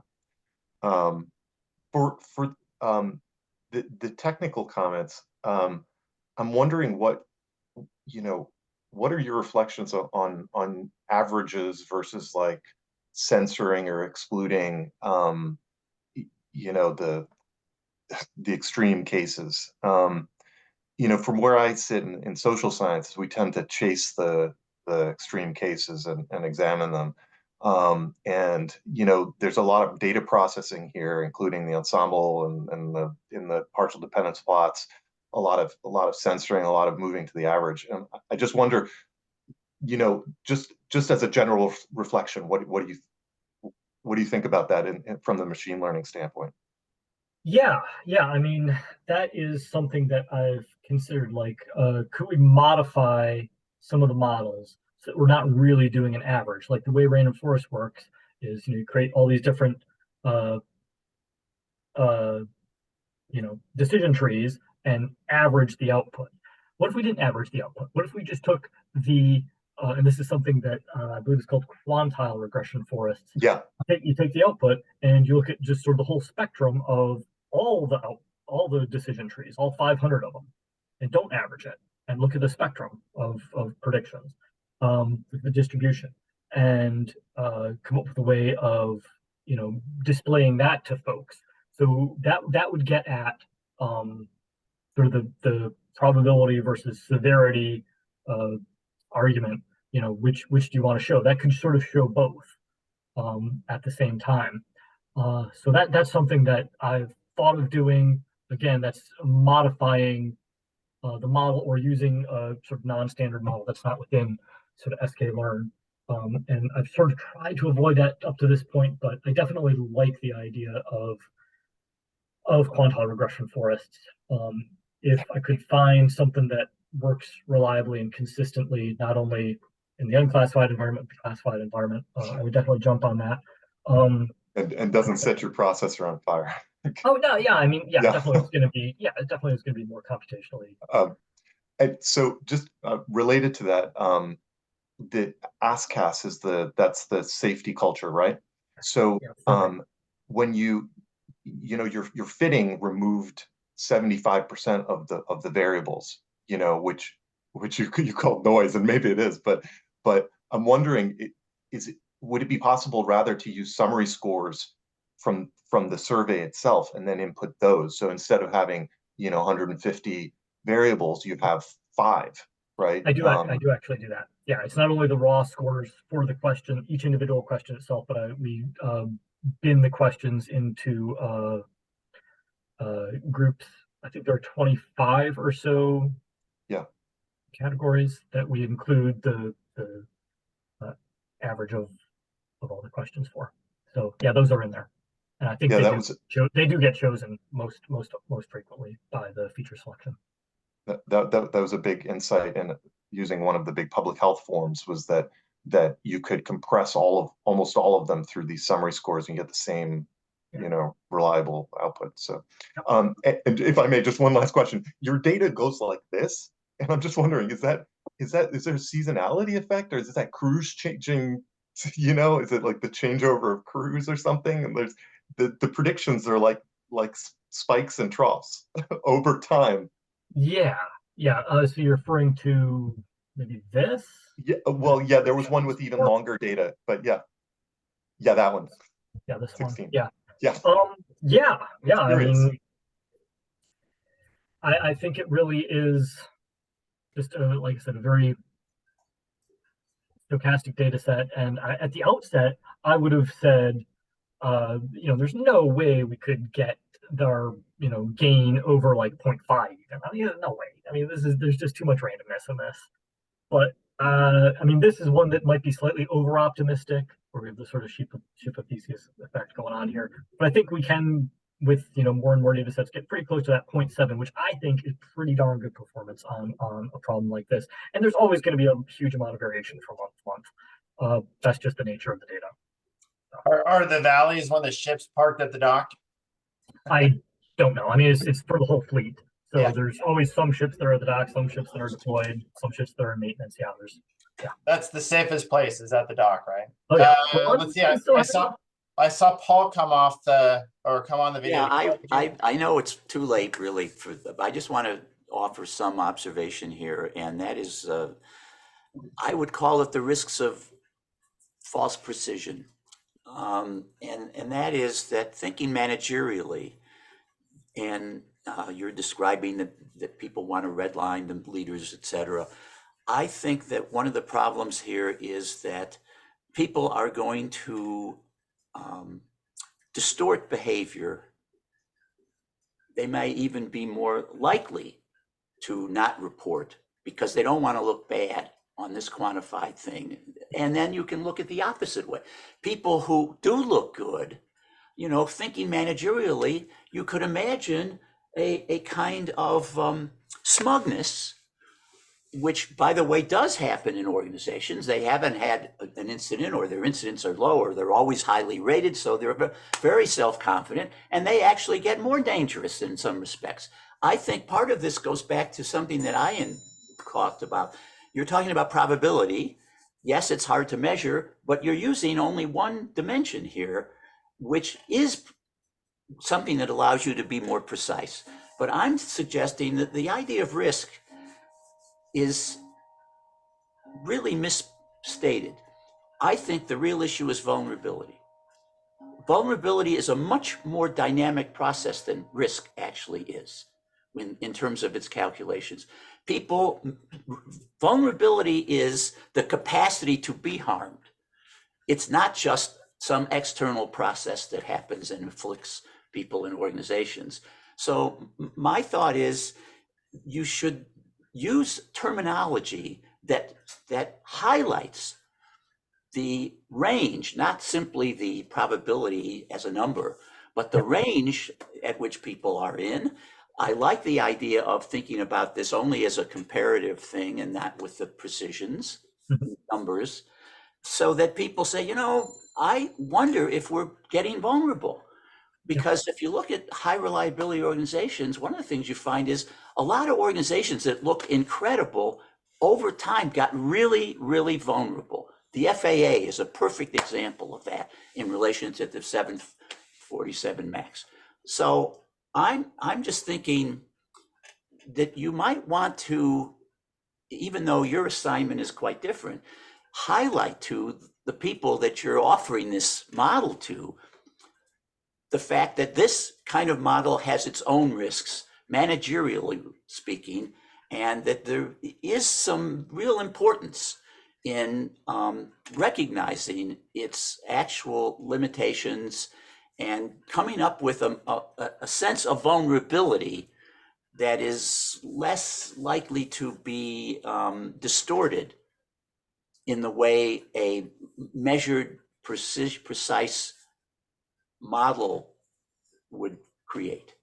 Yes, I mean, in terms of operationalization, you're absolutely right. Like, how do we want to present this to people? I think it's one thing to present it to, you know, the admirals, and where they have, you know, the view over all the ships, versus presenting it to, you know, the commanding officer of one particular ship and saying, oh, you're showing up as, your one ship is showing up as high risk. What are you going to do about it? That's a very different game right there. I would be hesitant to you know, push it down to that level, but at some point to, you know, address the underlying risk indicators, the commanding officers are going to have to be involved, and I think it has to be very much like say a no blame environment, and really trying to work collaboratively to understand what things we can take action on based on what the model is measuring. And to go back to vulnerability versus threat versus risk, I mean, they're all, you know, sort of a triangle, right? And I think that's the way that is presented a lot of times. Or that, you know, risk is, you know, vulnerability times threat or something. So yeah, I mean, using the right language is very important, and I'll take all those you know, suggestions into consideration. Really, I thank you guys so much for, you know, indulging my machine learning, you know, nonsense, and really giving me good ways to couch this in terms of you know, the risk management and you know, safety culture, and the right words to use. Thank you.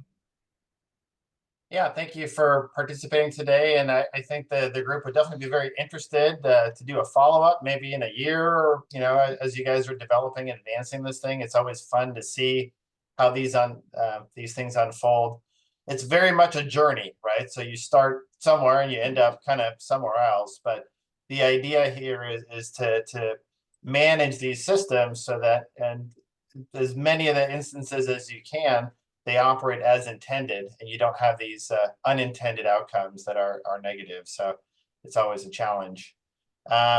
We are past our time, but thank you so much for such a wonderful presentation, very engaging, very insightful.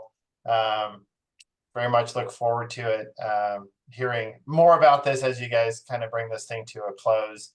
And consider this group a resource, right? So if other things come up or you want to bounce some ideas off of us, feel free to use this as a resource. I know Dale has our info. I think we do have some upcoming conferences and things, so we'll make those available to you as well. We're planning our 2024-25 season now, so moving at the rate at which academics do, it's not fast. You know, it's measured on the order of months, not hours or days or even weeks, unfortunately. But yeah, thank you so much, and we'll see everyone again next month for our presentation looking at the Titan underwater submersible situation.